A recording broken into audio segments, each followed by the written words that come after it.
Hi there, this is Desiree from Beyond Leadership Coaching, and today I'm going to talk about how we can truly value our people and increase the engagement in our business. So I've heard this quote recently that says, "Your competitive edge has to be your people," by Justin Harold. So your competitive edge has to be your people. Then he went on to explain how important a great experience is for customers and how important it is for our people to create that experience, and how customer service and engagement with customers is so important to succeed in business, right? And I totally agree with that. What I want to challenge though is like to take a step back, and that's my role as a leadership coach, to take a step back and say, okay, customer service is important to us, but who actually is doing the customer service? Who actually is looking after our clients? Who is taking care of us making business, right?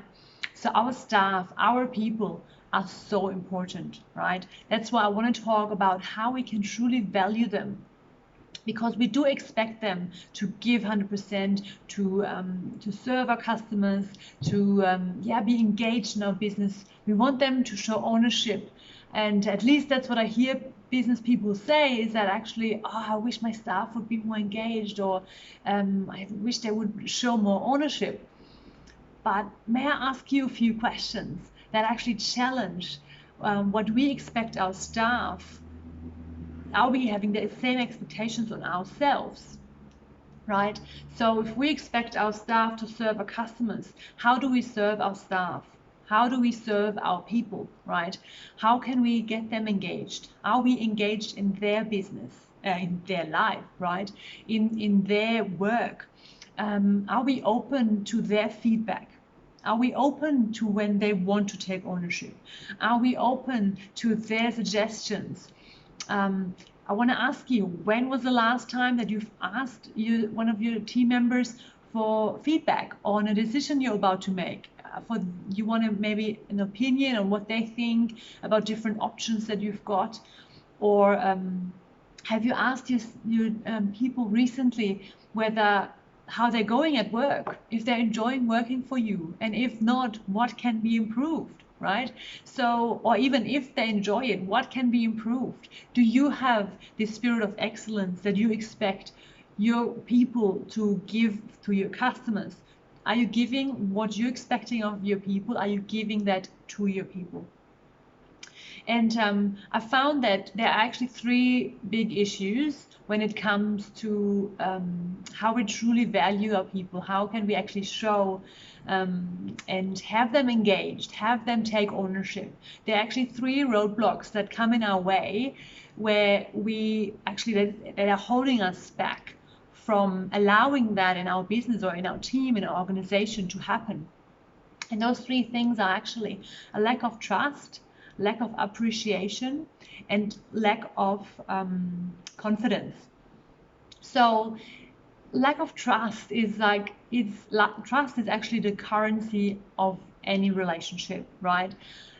Trust is so important for us to be trusting the people around us. Obviously, we can't trust everyone, but if we can't trust our staff with some of the decisions that they might be able to make, or some of the projects they could look after instead of yourself, that kind of trust is really important to have, that in order for people to actually want to be engaged and show this ownership and be more committed, because they're being trusted.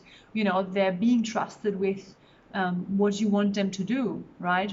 And number two is the lack of appreciation. Well, if I ask you, you probably say, of course I appreciate my people, but actually, are they showing that? Are you showing that? Are your people receiving? Are your people perceiving your appreciation?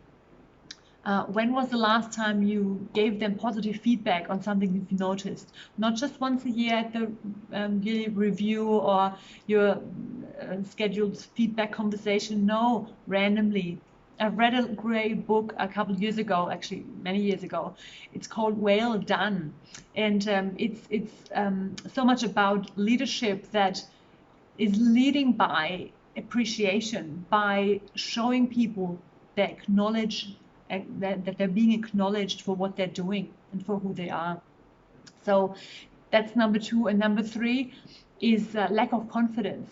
So if we lack confidence in ourselves, then of course we're not asking for feedback. If we're getting easily offended, if we can't admit to mistakes we've made, then yes, that is holding us back from having our people engaged, for us engaging with our people, and then for them to engage with the business.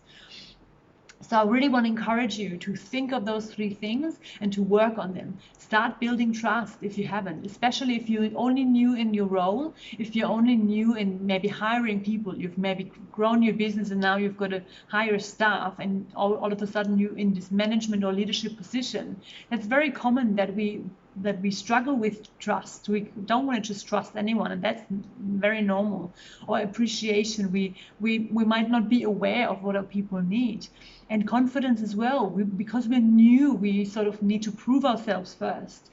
But being honest and authentic and genuine in where we're at, and that we're not perfect, and admitting to mistakes and all of that, it is actually developing ourselves, our own confidence, and that helps us to build confidence in our people, and that helps us to build people that are actually succeeding in what they're meant to do for themselves, but also for us in our business, in our organization.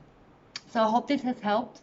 I hope this is something that you want to work on, and that you want to truly value and show that you value your people and have them more engaged, because it's so much better if our people are on board with what we're about. So this is Desiree from Beyond Leadership Coaching. Thank you so much for watching this. Please connect, please share, comment on my articles. Would love to hear from you. Thank you very much. Bye-bye.